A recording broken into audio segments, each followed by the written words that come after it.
Hola, buenas tardes. Le damos la bienvenida a otra jornada de la capacitación que ha sido organizada por el Foro de Abogados de la provincia, por el Instituto de Derecho Procesal Penal, por el Instituto Penal, con la colaboración de la Escuela Judicial de Capacitación del Poder Judicial y con la colaboración de Fiscalía de Estado. En esta tarde nos va a acompañar la doctora Gladys López. Ella es titular de la Defensoría Oficial número 22, especialista en juicio por jurado de la Universidad de La Plata, de la provincia de Buenos Aires, especializada en litigación oral de la UBA y en criminalidad económica de las universidades de Castilla-La Mancha y de la Universidad del Mar del Plata. Capacitada en técnicas de litigación en el ámbito del INESIP, CEJA, Escuela de Latinoamericana de Defensores, Training en la Corte Superior de San Francisco, Estados Unidos, profesora adjunta en la Cátedra de Taller de Técnicas de Litigación, capacitadora en la Tercera Escuela Latinoamericana de Defensores y miembro de la Asociación de Profesores de Derecho Procesal Penal.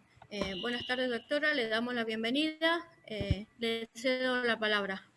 Bueno, muchas gracias, un gusto estar con ustedes, agradezco muchísimo la convocatoria y la verdad que, como dije el otro día, es un placer y un honor poder participar en este gran paso que están dando hacia un código acusatorio y esperemos que adversarial en su práctica. Bueno, a ver, les cuento. Hoy vamos a hablar, y mañana también, de teoría del caso. Sé que es un concepto que resulta un poco nuevo, pero que, como dice un capacitador norteamericano que suele venir mucho a la Argentina, no se trata de física cuántica, realmente es un concepto que se basa más que nada en el sentido común. Cuando el primer curso de litigación, les cuento una anécdota como para ver cómo digamos, uno va evolucionando a veces en esto y aprendiendo un poquito más. El primer curso de litigación que hice hace varios años ya, yo ya llevaba varios años de defensora, y tenía no sé qué cantidad de juicios encima, pero más de 50, y estaba ahí. En el primer curso ponían en el formulario, nos mandan un caso, ¿no? Y ponían en el formulario, ¿cuál sería su teoría del caso? El tema es que yo no sabía qué era teoría del caso, y la verdad que recurrí y pregunté a varios defensores que me llevaban años de experiencia, y la verdad que nadie sabía qué era teoría del caso. Hoy por hoy, y ahora vamos a adentrarnos un poquito más en qué sería la teoría del caso, hoy por hoy les puedo asegurar que es una herramienta que no solo resulta aplicable a, creo yo, casi cualquier rama del derecho, con sus variables y sus principios, sino que también utilizada incluso con jueces técnicos y utilizada en los procedimientos que todavía incluso no receptan bien los principios adversariales, tiene una efectividad que es totalmente, digamos, notoria comparada con la no utilización de la misma, ¿no? Ni hablar si esta aplicación de trabajar de esta manera con la teoría del caso la trasladamos a jurados, que esperemos que en no mucho tiempo se pueda poner en campaña y en vigencia en San Juan. Bueno, a ver, voy a empezar viendo a ver cómo comparto pantalla.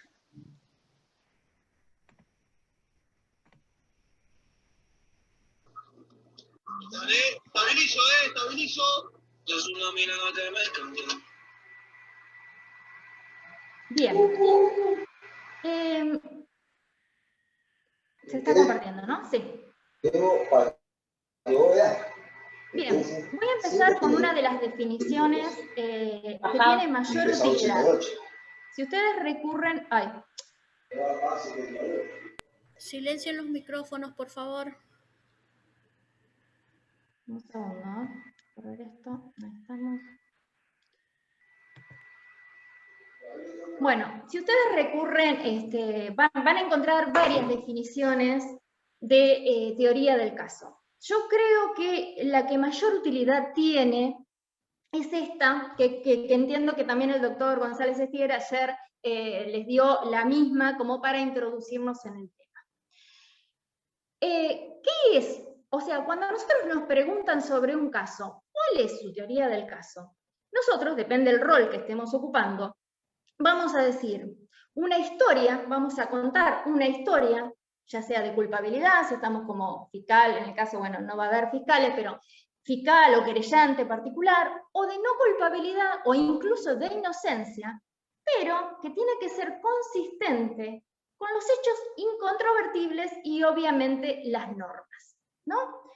Esta historia principalmente va a estar totalmente clara, va a ser totalmente ya imposible ya de modificar cuando llegamos al juicio. Antes del juicio vamos también a trabajar con la historia, pero con un grado de flexibilidad mayor.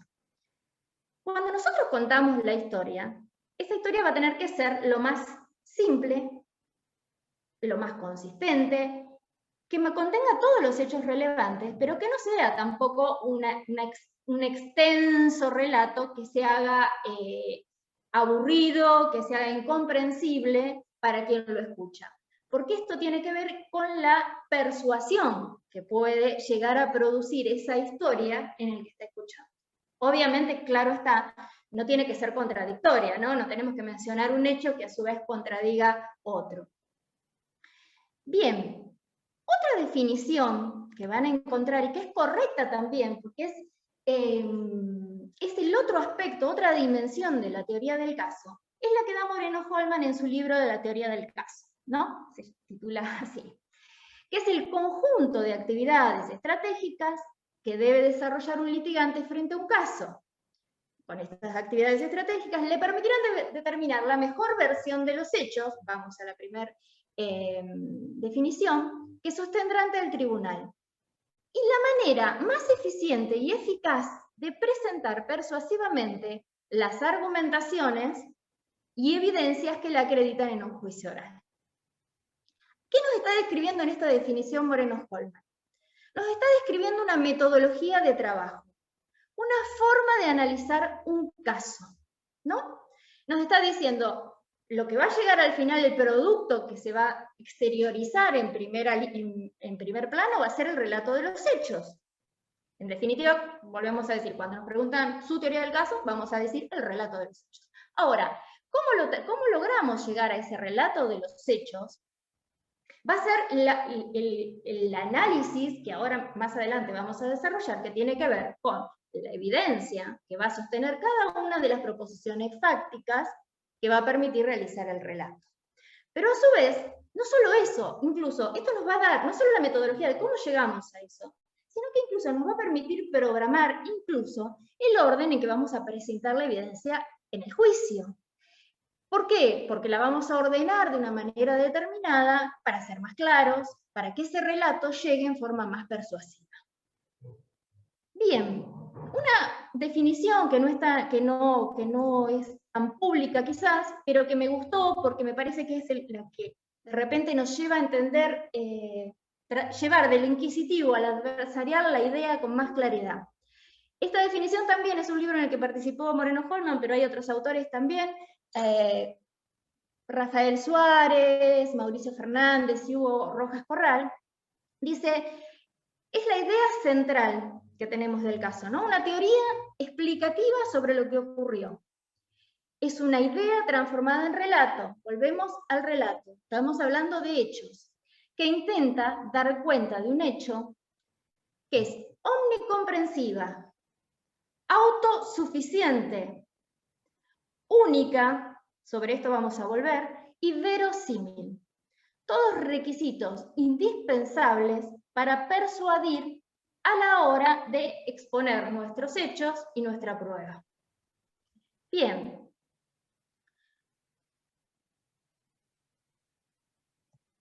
Bien, acá necesitaría la fotito del triángulo.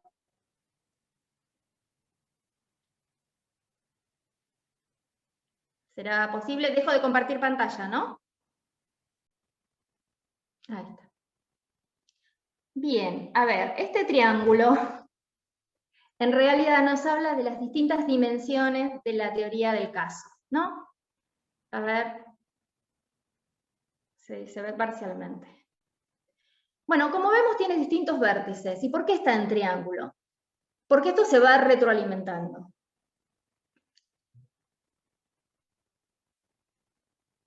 Tiene, como vemos, tiene por un lado la teoría fáctica, que son estas proposiciones, estos hechos que vamos mencionando. Tiene la teoría probatoria, que es lo que enlaza con los hechos. A ver, yo, por ejemplo, tengo que probar que, a ver, tenemos en cuanto a calificación jurídica, un robo del artículo 164.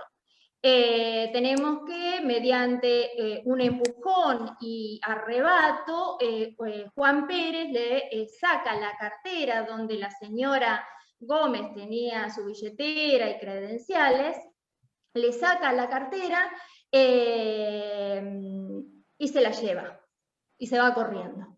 ¿No? Ese sería el hecho en términos fácticos, ¿no? ¿Cómo pruebo cada una de esas partes de los hechos? Bueno, supongamos que no tenía las credenciales, que es muy fácil. Supongamos que tenemos que acreditar que la cartera era de la señora. Bueno, tenemos un elemento del tipo acreditar. ¿Cómo lo pruebo? Con la declaración de la señora, la declaración de una amiga que dice que tenía la cartera. Hay que ver si eso lo vamos a discutir o no. Pero bueno, ¿cómo pruebo el hecho violento? Bueno, la declaración de la señora y un testigo que estaba en el lugar, y quizás del moretón, con la declaración del médico que le dejó al momento de tironearle la cartera. ¿Todo esto en qué encaja? Encaja en la figura del 164, que sería la teoría jurídica. Bien, pasamos al cuadrito.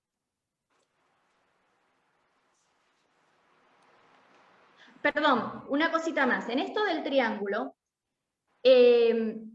acá tenemos la teoría del caso básica. Ahora, cuando empezamos a trabajar más profundamente, y quizás en casos más complejos, o sea, todos los casos en realidad están atravesados por valores y disvalores, ¿no? Esto se llama en realidad teoría profunda del caso. Esto es cuando de repente ya, por ejemplo, tenemos un caso o de homicidio, o un caso donde, no sé, por ejemplo, que puede haber por ejemplo, un caso donde, a ver, en Estados Unidos, de repente había dos posibles imputados y la fiscalía se decide por acusar al de raza negra, ¿no? Que hay un problema racial importante allá. Entonces, a lo mejor quizás la teoría del caso de la defensa puede pasar por decir que en realidad esto fue Chicos, una decisión. ahí consulté sobre el tema de las personas decisión, que no figuran en la lista. Una decisión arbitraria. Y no les puedo tomar el examen. Ni a De los Ríos, ni a Figueroa, ni a González Camila, ni a Leiva Lías, ni a Santiago. A ver, yo no tengo Así problema. que, no sé, consulten en secretaría cuál ha sido el problema, pero lamentablemente no los puedo tomar si no están en la lista. Puede ser una decisión, no sé si ha sido... Bueno, profe, cualquier cosa, si les llegan a avisar y que si está muy bien, solamente que hubo un error. Bueno, esto puede ser, digamos, si la teoría del caso de la defensa puede basarse ustedes consulten en que precisamente cuando hicieron la investigación yo no creo y decidieron a quién yo no voy a volver a consultar. Lo hicieron, pero si ellos me avisan, yo un prejuicio les digo, racial. pero ustedes consulten que los también, policías, de última, en definitiva, que decidieron imputar seguramente ellos a me esta van a persona avisar de raza negra, lo si había hicieron un error. porque eran racistas. ¿No? Tendremos que ver cómo la defensa va a probar esto. ¿Me explico? Pero ay, no la tengo presente, disculpe, este es el disvalor pero creo que hay 2 en febrero. importante, doctora, a finales. Doctora López. Sí. Sí, ¿no se podrá pausar un momento? No tengo problema, lo que pasa es que no sabía cómo... Sí. Hasta tanto se apaguen los micrófonos porque no se escucha. Sí, están hablando de rendir materias, de inscribirse, gente que nada tiene que ver con la charla.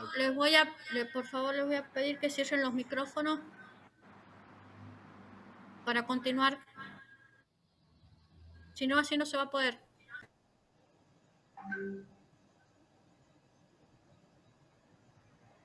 Bueno, no sé si alcanzaron a escuchar la parte anterior, que era lo que decía, es que más allá de la teoría del caso básica, que es este triángulo que veíamos recién, tenemos una teoría del caso profunda, que eso no necesariamente va a ser trabajado. Quizás, digo, perdón, no, pero a lo mejor convenga silenciarlos a todos y después... Nati, por favor, vos qué estás... ¿Pueden silenciar los micrófonos? No, Si no, Nati, no se va a poder continuar con la charla, por favor. Nati, cerrá los micrófonos vos de todos y después la habilitás a la doctora. O Marcelo, es capaz que era el hospedador. Marcelo, sí. Bueno, continúo. Bueno, listo. Les decía esto de que todas las teorías del caso van a estar atravesadas por un valor o un disvalor que puede...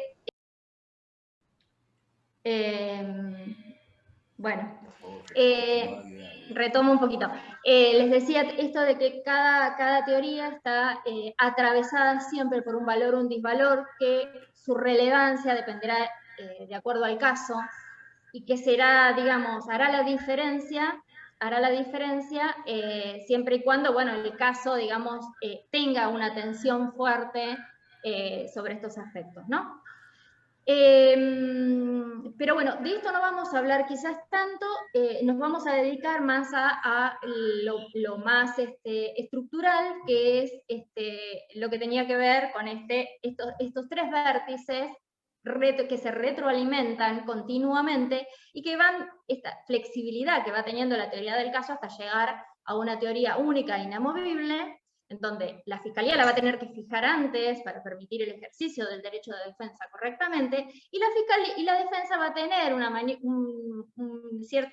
cierto más juego, un poquito más, e incluso no tiene obligación de revelarla, pero sí puede ser importante que la tenga que revelar porque, por ejemplo, si yo estoy en un momento diciendo que mi teoría del caso se basa en que el testigo que está identificando al imputado no está mintiendo porque obtiene un beneficio, alguien le pagó para que mintiera, por ejemplo, y yo tengo un testigo de ese pago, para que permitan que yo traiga esa prueba a juicio, voy a tener que decir para qué la quiero, porque si no, no va a ser pertinente. Entonces, si bien no tengo una obligación de blanquear totalmente esto para ir a juicio, sí para que me admitan la prueba, porque si no, un tercero no mencionado, quizás en el caso en ningún momento, no va a haber motivo para citarlo a juicio.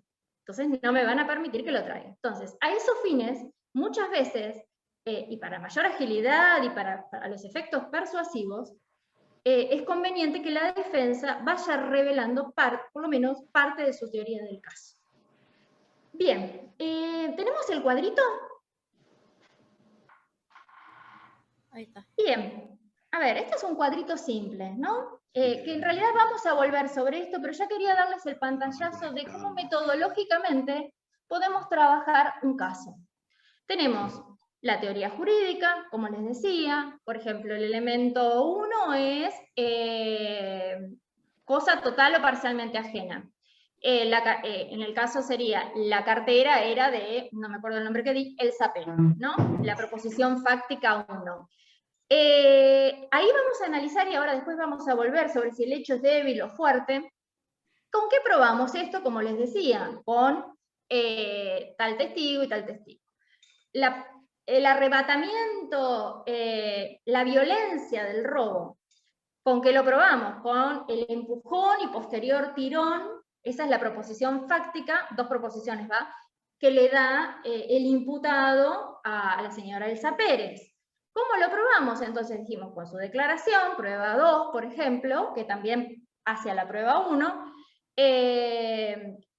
o sea, digamos, esta misma evidencia testimonial se relaciona con dos proposiciones fácticas, y, por ejemplo, el tema del médico declarando que hay lesión.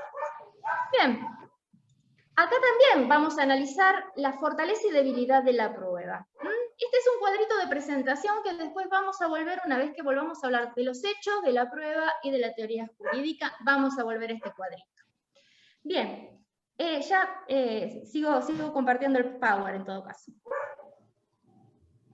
Bien, vuelvo a esta idea que quizás ya la vieron, cuando vieron el pasaje del sistema inquisitivo al sistema acusatorio y adversarial especialmente, porque con este pasaje, y es algo que de repente se impregna en trabajar desde una teoría del caso, digamos, tiene que estar siempre presente, es un principio básico, es la idea de centralidad del juicio. Esta idea, quizás voy a ser repetitiva, pero no significa que todo va a juicio. Significa que todo nuestro trabajo, nuestro análisis, va a estar enfocado en los posibles resultados que vaya a tener en juicio. Ahora, puede que la causa termine antes, porque ya visoramos que los resultados que podemos tener en juicio no son precisamente los convenientes en el caso de la defensa, o para la fiscalía también haya una salida alternativa que sea mejor, porque hay cuestiones o hechos o pruebas que son demasiado débiles. Entonces, con este análisis, este cuadro, este análisis de fortalezas y debilidades, más desmenuzado, nos vamos a dar cuenta de, digamos, de si tenemos que llegar a juicio o no, o es conveniente cerrar antes con alguna propuesta alternativa. ¿Qué pasa? Esta es la idea que va a encaminar nuestro trabajo en todo el trámite del proceso. En el inquisitivo y el escriturario, digamos, básicamente, ¿qué pasaba? La idea era cumplir pasos, sin tener en cuenta el resultado que podría tener esto en juicio tanto. No digo que no se tuvieran en cuenta para nada, pero bueno, tenemos que resolver si imputamos a esta persona o no. Tenemos que resolver si le dictamos la preventiva o no. Tenemos que resolver, o sea, pero no pensando en el resultado final. Esto lo vamos sopesando de acuerdo a la evidencia que se va reuniendo o desacreditando. Acá el foco de la atención va a ser un litigio estratégico. Y la estrategia va a estar dada por el trabajo que hagamos con la teoría del caso. Entonces, ¿qué es lo primero? Lo primero que tenemos que ir identificando. Tenemos que desmenuzar el hecho. Tenemos que desmenuzar las distintas proposiciones fácticas que hacen al hecho y que hacen a la participación que se le endilga al imputado, o al revés, o la fiscalía también lo mismo. O sea, como defensa eso, pero la fiscalía lo mismo. Todas las partes que van a litigar tienen que hacerlo de esta manera estratégica. Primero, desmenuzar cada una de las proposiciones fácticas que van ocurriendo, que se van dando, y que vamos teniendo evidencia para ello, ¿no? Bien, ahora, ¿qué ocurre? Para eso tenemos que dejar de pensar en generalidades o en abstracciones. Tenemos que dejar de pensar en inquisitivo. Cuando nosotros nos preguntan, por ejemplo, tenemos un caso de legítima defensa. Mi asistido se defendió y le asestó una puñalada en el abdomen porque estaba en riesgo su integridad física, corría riesgo su vida, y era el único medio que él tenía para defenderse. Eso es lo que capaz que nosotros decimos cuando nos preguntan en una teoría del caso. No está mal, pero ¿qué pasa? ¿Es convincente? ¿Me formé una imagen? O sea, el que escucha, ¿entiende, digamos, cómo es que mi asistido se defendió y era el único? O sea, fíjense que estoy yendo, en vez de proposiciones fácticas, me estoy yendo a una argumentación jurídica, a una generalización.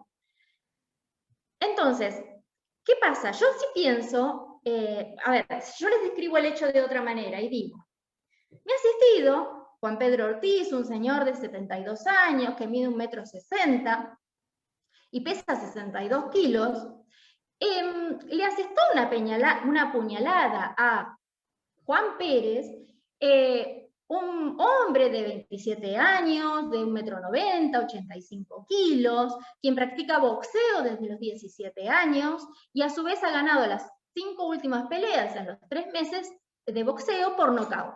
Es boxeador profesional. Fíjense que yo le fui dando hechos. Le asestó la puñalada en el momento, después de que Juan Pérez le diera una trompada a la altura de su sien derecha, que lo hizo golpear contra la pared y lo dejó posicionado en ese lugar, y antes de que le vuelva a dar, que le diera una segunda trompada, cuando Juan Pérez tenía el brazo ya así, 10 centímetros, la mano, el puño, a 10 centímetros de su rostro. Digo, acá nos formamos una imagen, más allá de las exactitudes y inexactitudes que uno puede dar y si esto va a poder ser o no una legítima defensa. Pero el que escucha, con hechos, se fue formando una idea más clara y más persuasiva, e incluso, y esto tiene que ver ya con técnicas de persuasión, si esto yo lo planteo al inicio de un juicio, como lo vamos a ver después, el que escucha, y un jurado especialmente, que no tiene acceso a lo escrito, ya en el expediente y demás, ya se forma una imagen donde después lo que se produzca, el testimonio que se produzca, va a ir al casillero de esa imagen que se formó. Ojo con eso después, volveremos sobre estos temas de promesas y demás, pero tiene que ver con todo esto. Cuando yo hablo de hechos, hablo de persuasión, hablo de adversarial, y hablo de pensar en cómo esto va a producirse en juicio. ¿Qué pasa? Porque yo en juicio, ustedes saben que un contraexamen, ahí en el código hay un problemita me parece, pero un contraexamen está, de alguna manera se recomienda, y la verdad que es de buena técnica, y además que es imposible realizar un contraexamen sin preguntas sugestivas. Las preguntas sugestivas son, ustedes sabrán, esas que de repente dan la información para que el testigo responda por sí o por no. Entonces yo le pregunto a un hombre, supongamos un hombre de 2 metros, o un hombre que está acostumbrado a estar rodeado por hombres de 2 metros, y le pregunto si Juan Pérez, la víctima de este hecho, es grandote. Entonces, y no sé, me puede decir, qué sé yo, no sé qué es grandote. Y sin embargo, ¿y qué pasa? Si yo le pregunto con una generalización, pensando en inquisitivo, pensando en conclusión, pensando en no datos bien concretos, el testigo se me puede escapar. En cambio, si yo le pregunto, Juan Pérez, que además yo tengo, digamos, por ejemplo, la autopsia en este caso que me dice que Juan Pérez medía 1,85 m. Juan Pérez, ¿medía 1,85 m?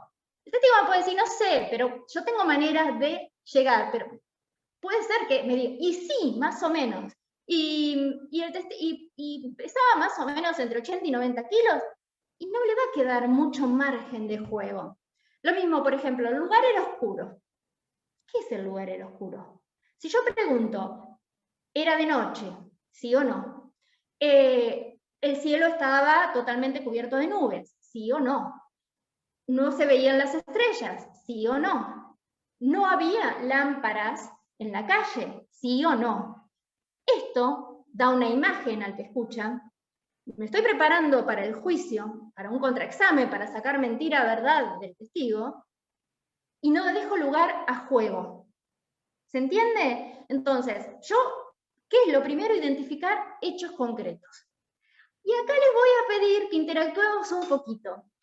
Este es un ejercicio que elaboró una capacitadora de la provincia de Buenos Aires que se llama Inés Marenzi y que realmente está muy bueno y por eso lo traigo, porque ¿qué pasó? Ella es una capacitadora que se ha dedicado desde el comienzo de la reforma a capacitar en los distintos departamentos judiciales.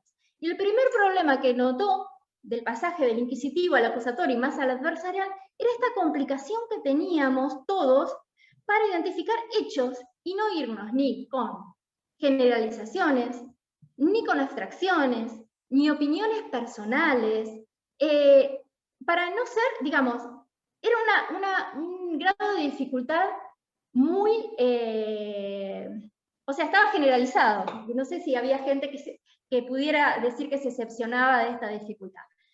A ver si podemos interactuar un poquito y vamos viendo estos ejemplos.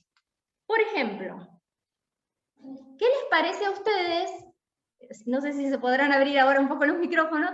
¿Qué les parece a ustedes el primer supuesto? ¿Es un hecho? ¿Es una conclusión? ¿Les parece que describe bien la situación? Quizás a lo mejor en el chat, si no. A ver.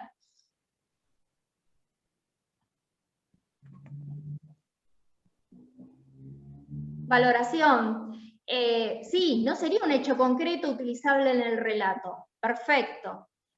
A ver, voy a correr esto. El segundo. El imputado es dueño de la ferretería ubicada en Alem número 15. ¿Qué les parece el segundo?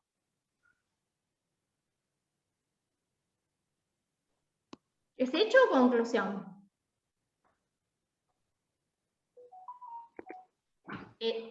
Hecho, perfecto. Vamos al al cuarto. Nahuel compró una lata de brea, no, perdón, al quinto. La lata de brea estaba en mal estado. ¿Qué les parece? ¿Hecho? ¿Conclusión? ¿Generalización? ¿Ambigüedad?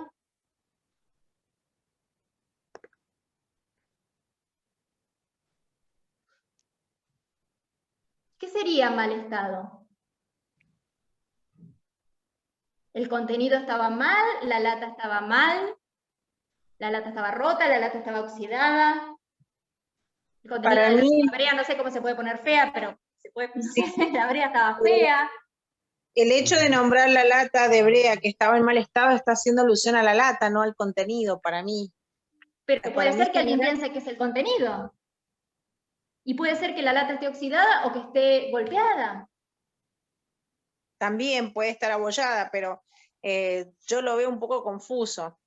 Por eso, precisamente, por eso estamos acá tratando de decir, bueno, a ver, ¿cómo identificamos hechos, bien, lo más concreto posibles, para evitar este juego de posibilidades distintas y que quien escuche y que tenga que decidir si una persona es culpable o inocente, no tenga ambigüedades y deje librada su imaginación las cuestiones? ¿Se entiende? Sí, Entonces, cuando por vamos eso, a usar proposiciones fácticas en el relato, tenemos que tratar de ser bien precisos, no con conclusiones y valoraciones que no surja de lo que esté específicamente mencionado en la evidencia. Perdón, ¿me decía? por eso yo te digo, para mí, al mencionar la lata, es un poco ambiguo, porque está hablando de la lata, no me especifica si el contenido es poco preciso para mí. Claro, claro, claro. Bien, Reynoso cree que Nahuel le está mintiendo, las 7.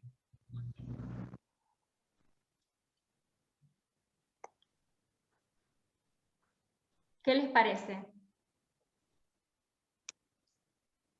Aquí es Valoración. muy dubitativo, porque él cree, no está seguro. Perfecto, perfecto. Valoración. Nahuel, o sea, le da un golpe en la cabeza y le fractura el cráneo.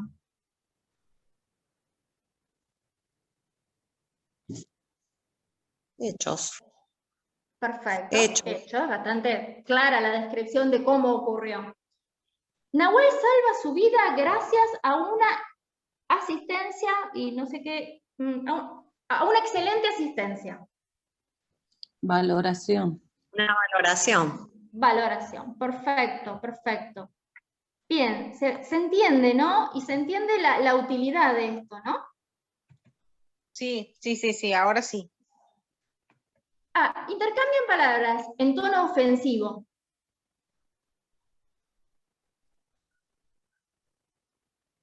¿Qué les parece? Valoración también. Bien, ¿por qué te parece que sería valoración? Y porque es una valoración del que lo escucha, es decir, es una cuestión subjetiva, el tono ofensivo. Claro, a ver, supongamos, perfecto, o sea, uno puede pensar en tono ofensivo que le habló fuerte, o sea, le habló alzando la voz, otro puede pensar, y ya eso lo puede pensar que es algo ofensivo, otro puede pensar que se trata o sea, de tu madre, o sea, algo más fuerte, digamos, queda librado si no describimos exactamente cuál es la expresión, el tono ofensivo e incluso el tono de voz, queda librado a la imaginación del que escucha de acuerdo a sus propias valoraciones, sus propias vivencias, ¿no? Bien.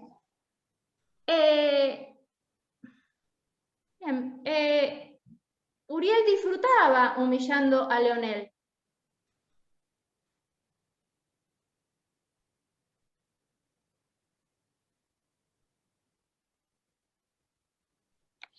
Y una valoración y una conclusión puede ser. Perfecto, sí. Valoración, sí, para mí es ¿Alguien opina valoración. lo contrario?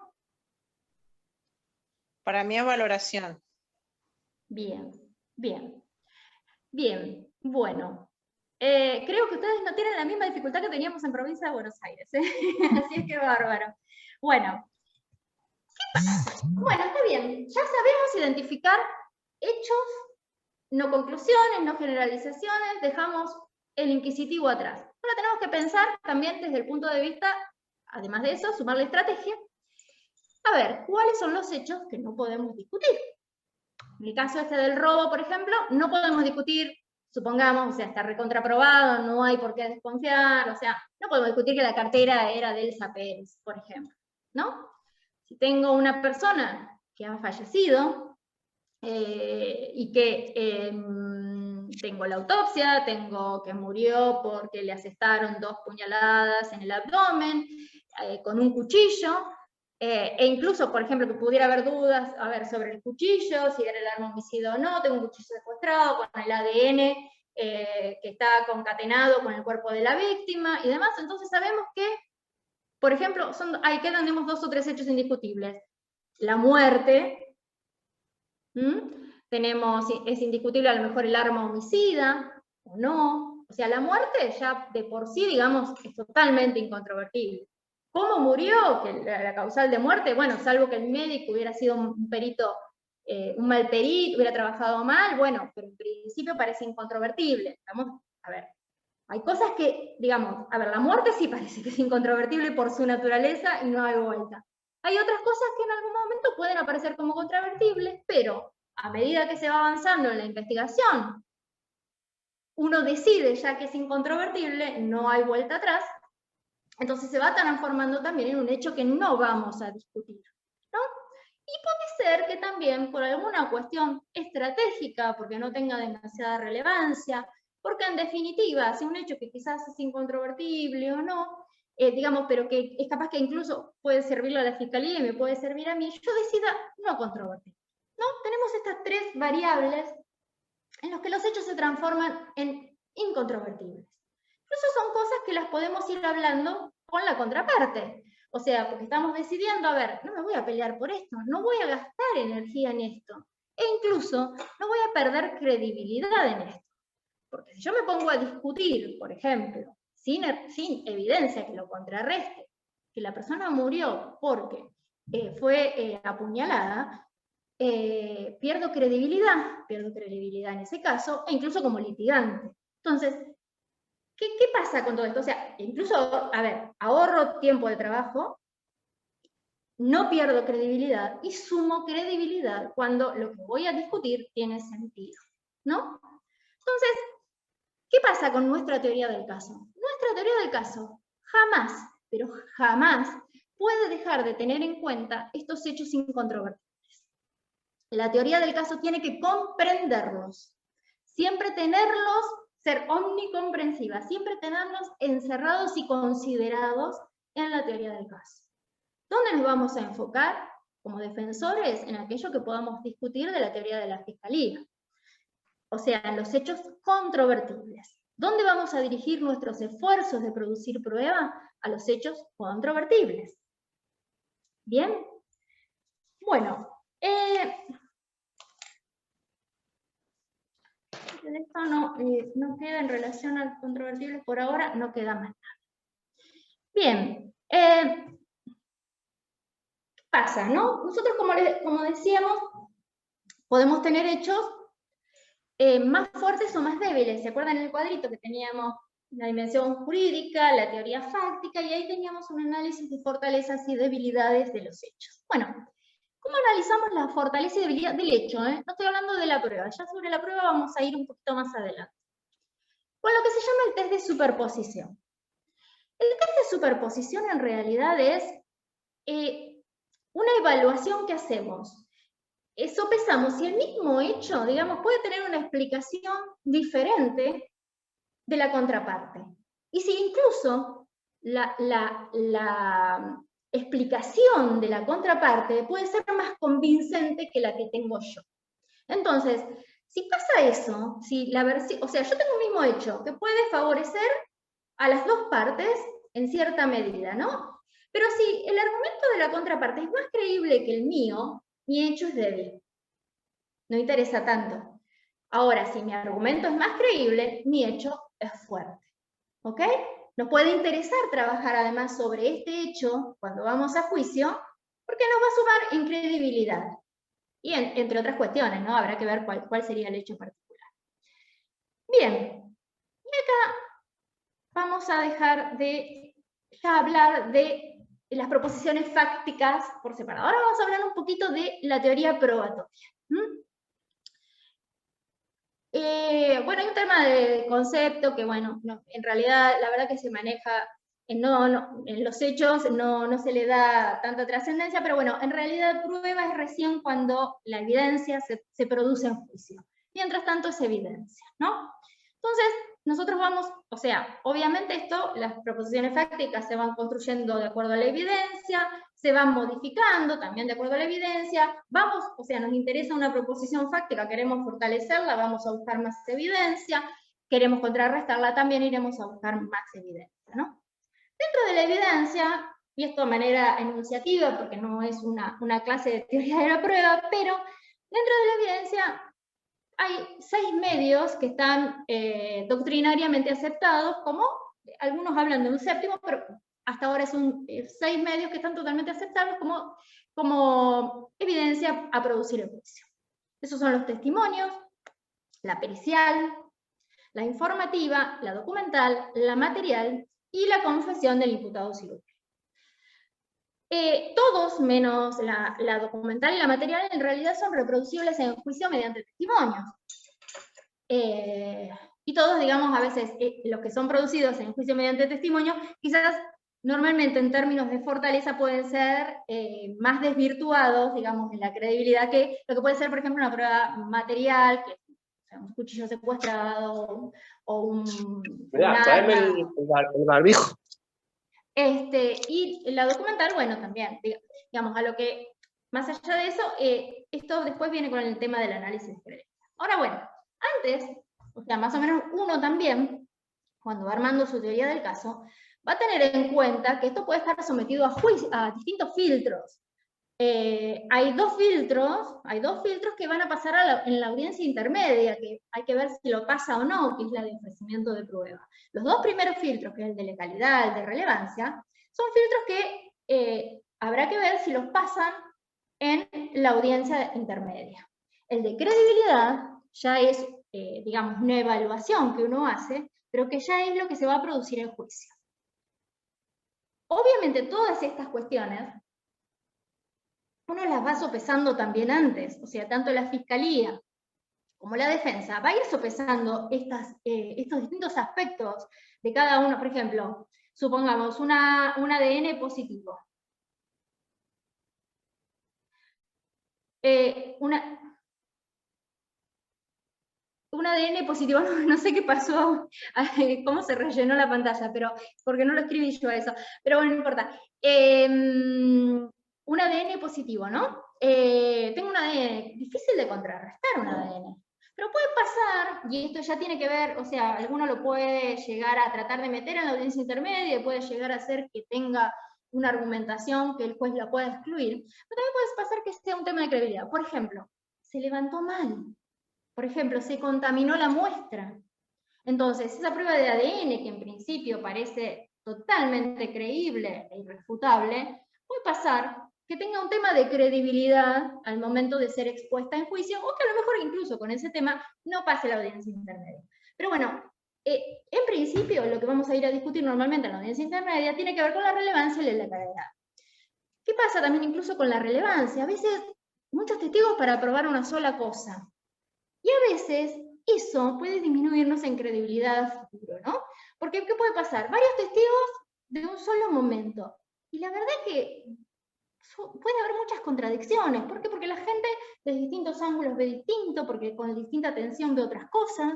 Entonces, eso en vez de sumar a la coherencia de la teoría del caso, puede sumar a que nuestra teoría del caso quede desmerecida en términos de persuasión. Bien, Ahora,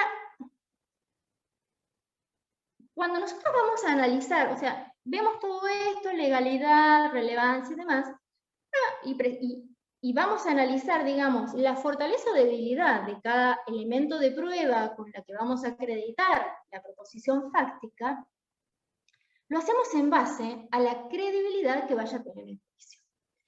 Les decía lo del ADN, por ejemplo, es un ejemplo, ¿no? Ver si ese ADN resiste los ataques a la credibilidad que podría tener este peritaje. Puede ser un testigo, o sea, y puede que el testigo no sea creíble por el relato, porque el relato, o sea, o porque en principio puede ser que otro testigo diga que esa persona no estaba ahí, o porque su relato es incoherente, o puede ser que esa credibilidad esté afectada porque el testigo tiene quizás un mal concepto. Nos pasó en un juicio acá por jurados que en el caso de la Fiscalía tenía una víctima que no era víctima de una tentativa de homicidio, en principio, digamos, la calificación con la que venía, o sea, una víctima viva, que resulta que vinieron varios vecinos del barrio y dijeron que era traficante de drogas. ¿Qué pasó? O sea, no era quizás su testimonio el que no tenía coherencia interna, pero ¿qué pasó? El testigo se volvió poco creíble. Y eso tuvo consecuencias en cómo el veredicto, o sea, cómo terminó el juicio, ¿no?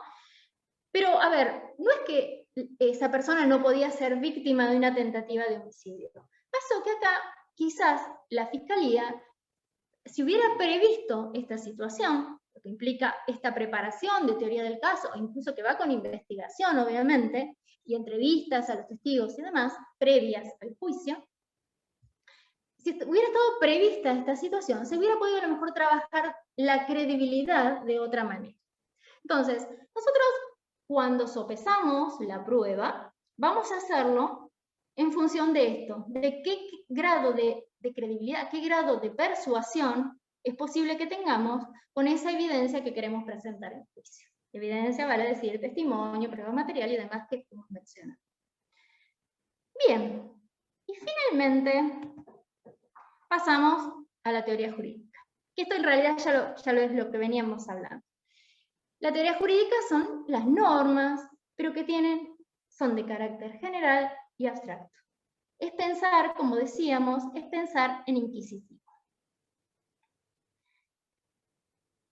El enlace está dado, básicamente, digamos, por las proposiciones fácticas, que nos van conectando con este resultado que queremos, que es la aplicación y que se acrediten todos los elementos del tipo y la participación que tuvo o que no tuvo la persona en el hecho, son las proposiciones fácticas, ¿no? Y la prueba es la que, digamos, estaría en la otra punta. Pero volvemos al circulito, al triángulo, y todo se va retroalimentando. Bien. Ahora me gustaría, a ver si podemos compartir el enlace de Se presume inocente. Les voy a explicar, ahora vamos a compartir un video en donde es una película de Richard Gere, no recuerdo de qué año, pero en donde él es fiscal y es acusado por haber matado a su colega. Y entonces en este pedacito de video que vamos a ver cómo analizan la teoría del caso con la que lo van a acusar con el abogado. Él está reunido con el abogado y con su esposa. Y cómo analizan la teoría del caso con la que van a acusarlo, la del fiscal, y cómo analizan la teoría del caso con la que él se defiende. Fíjense que todo esto que fuimos hablando, hechos fuertes, débiles, fortalezas de prueba, distintas o no debilidad, las tratan en esta, y además incluso en el relato que hacen, que es simple, que es sencillo, que es único, en el relato que van haciendo de las dos teorías del caso. Bien.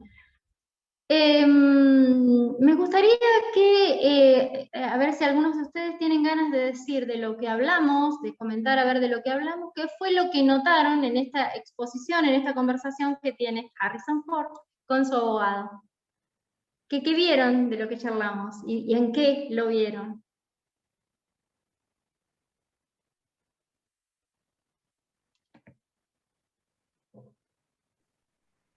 Y bueno, está haciendo la teoría del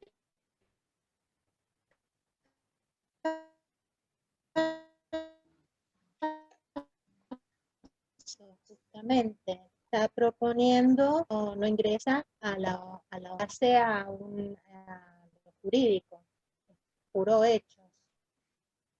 Sí, escuché parte, no alcancé a escuchar todo y se cortaba. Algo de que estaba hablando de hechos y no la teoría jurídica, básicamente fue eso lo que Exactamente, sí. ¿Alguien también, más quería?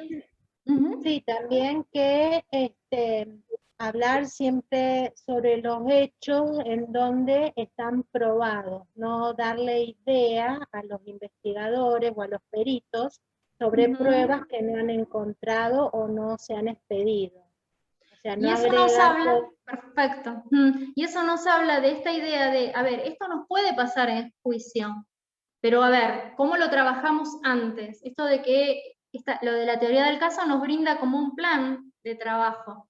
Les digo que el día que se llega a juicio, ya con una teoría del caso, donde sabemos que vamos a buscar de cada testigo, de cada evidencia, uno incluso se relaja mucho más, porque uno hoy por hoy va al juicio a ver qué surge muchas veces, ¿no? En los sistemas inquisitivos, porque también, ahora después si quieren hablamos un poquito de eso, pero esto de ya tener planificado, incluso ver en qué momento das el paso de buscar la evidencia, de blanquearla y demás, tiene que ver con este trabajo previo. ¿Alguien más quería decir algo? Ahí vi que alguien hablaba de un test de superposición, y sí, efectivamente, vieron cuando, en el chat alguien lo refirió, vieron cuando habla de las llamadas de teléfono, que había muchas llamadas de teléfono en un mes específico, entonces eso podía hablar de una relación amorosa, que era un tema que la fiscalía tenía que probar, y el abogado defensor le da una explicación razonable, tanto Harrison Ford, que era fiscal, y su colega, que es la persona a la que matan, estaban trabajando un caso en común, entonces esas llamadas fuera de horario tenían una explicación que quizás la de la defensa fuera más convincente, por ende más fuerte que la que tenía la fiscalía, entonces se transformaba ese hecho para la fiscalía en débil. ¿Iba a gastar mucha energía la fiscalía en eso cuando su hecho es débil? No tanto. Es por eso que estratégicamente utiliza el hecho de mencionarle la cantidad de llamadas y el fin que eso tenía, como para desvirtuar un poco la prueba. Así es, así es. Bien. Bueno, no sé si quieren hacer algunas preguntas y después va a haber tarea para el hogar. Vamos a ver un videíto y vamos a tratar de elaborar una teoría jurídica después en relación a ese video que le vamos a proporcionar también el enlace y lo vamos a trabajar con ese cuadrito del que hablábamos al principio. No sé si tienen alguna pregunta.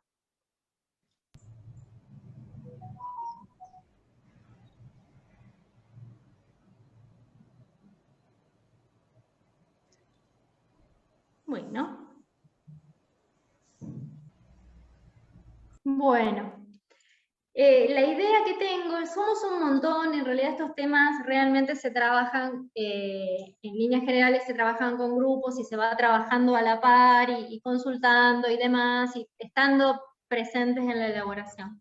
Pero la verdad que me gustaría, pero por una cuestión de que esta interacción permite captar mejor la idea, me gustaría que este caso lo trabajen con, es un caso que es relativamente sencillo, digamos, que lo trabajen con el cuadrito ese que vimos al principio, como les había dicho. No sé si, a ver si, cómo se puede compartir para que se lo puedan llevar el enlace y el cuadrito. A ver. No sé si Laura o alguien me puede ayudar con eso, porque la verdad que soy media torpe Ya informáticamente. les paso yo el enlace a los chicos, quédate tranquila. Ah, bueno, el enlace y el cuadrito, pero, o sea, medio como para recordar, digamos, qué es lo que tenemos que analizar, que los hechos débiles, fuertes, de acuerdo al test de superposición, y la fortaleza de la prueba con que probamos cada una de las cuestiones. Elementos del tipo, proposiciones fácticas que hacen al elemento del tipo, participación, autoría, en este caso del hecho, proposiciones fácticas que hacen a eso, evidencia que lo prueba.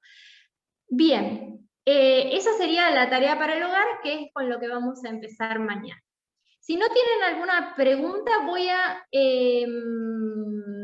voy a pasarles cómo se trabaja de verdad, digamos, en un caso complejo, no de verdad, porque si no, mejor dicho, en un caso complejo y con muchos recursos, ver cómo se trabaja con lluvia de ideas, con distintas opiniones, cómo se llega a elaborar una teoría del caso. Díganme si hay preguntas y si no, podemos pasar esto, que realmente me parece que permite ver en términos reales, porque esto se basa en un caso real, cómo se va elaborando una teoría del caso. ¿Hay alguna pregunta? Y si no, intento compartir esto, que me parece bastante piola, porque no es, digamos, no es ficción de lo que estamos hablando, es una realidad y es algo que lleva a tener resultados un poco más efectivos. Si no hay preguntas, intento compartir esto. ¿Bien?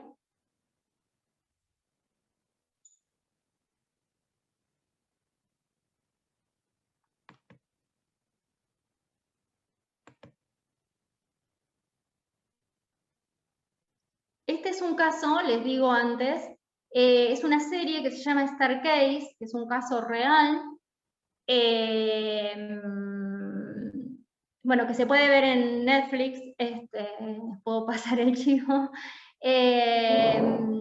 Bueno, ven que, caso real, vuelvo a destacar, estos son, por lo que me da la impresión, son incluso imágenes de videos que fueron tomando a medida que iban trabajando en el caso. Cómo clasifican los hechos negativos, positivos, las distintas interpretaciones que le pueden ir dando a cada hecho, cómo eso además está atravesado por este tema de, en este caso, digamos, un disvalor o no, que podía usar la fiscalía, que podía utilizarlo en contra, que era que la persona que estaba siendo acusada era homosexual. Entonces, esto, cómo se preparaba la defensa, cómo lo utilizaba a su vez como disvalor el tema de que utilizaran ese argumento en su contra, cómo analizaban la credibilidad en base a lo que podía resultar de un contraexamen para su defendido. ¿Vieron cómo practicaron esos contraexámenes en donde fueron derrumbando la credibilidad del imputado? Entonces, de esa manera podían ver si lo sentaban a declarar o no. Bueno, todo esto es la planificación que tiene que ver con una teoría del caso. Y es lo que el día de un juicio nos lleva a decir, nos sentamos sabiendo a dónde apuntamos exactamente con cada testigo, con cada examen directo que le damos a nuestros testigos, contraexamen, sabiendo, porque esto también no podemos perder de vista nunca, cuál va a ser la teoría del caso de la contraparte. Esto de que lo someten a contraexamen a su defendido, es porque se está analizando por dónde va a atacar la contraparte. Lo que les decía en el otro caso, en la tarea para la casa, es que lo vean, prefiero que lo vean desde el lado de la fiscalía. Que nos preparemos, digamos, la mayoría acá van a ser abogados defensores, muchas veces le va a tocar ser querellante particular, pero que veamos del lado de la fiscalía. Como si es fuerte, débil un hecho, si la prueba es fuerte o débil en función de lo que haría un fiscal. Bueno, no sé, ya por hoy creo que podríamos cerrar, mañana vamos a hablar un poquito más de teoría del caso, traigan preguntas si quieren hacerlas, y bueno, y vamos a cerrar con el tema para seguir ya la semana que viene, a lo mejor podemos empezar un poquito mañana con lo que tiene que ver con las audiencias previas al juicio. Bueno, muchísimas gracias, doctora. Excelente la exposición, clarísima. Bueno, los invitamos para continuar con estas clases el día de mañana. Que tengan una buena tarde. Muchas gracias a todos. Ahí lo cerrás a todos.